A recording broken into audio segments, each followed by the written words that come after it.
का भइल हो? हमर जान के आंख में आंसू। देखी ना, टीवी में रमनमा सीता माई के अपहरण कर लेलस। अच्छा। वो वियोग में राम जी के का दशा हो गइल बा, हमरा से देखल नहीं के जात।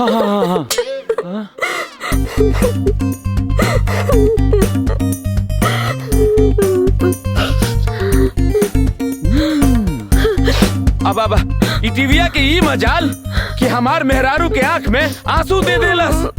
अब्बे ई टीविया के बेच के आवतानी। अरे अरे अरे, ये क्या करतानी? अरे अरे, ई में टीवी बेच के का बात हो गई? ना, ई पापी टीवी हमार मेहरारू के आंख में आंसू दिले बा। ई टीवी अब मनहूस हो गइल बा। एकर अभी घर में कौनो जगह नहीं के रे। बाहर निकल, बाहर चल। चल घर के बाहर।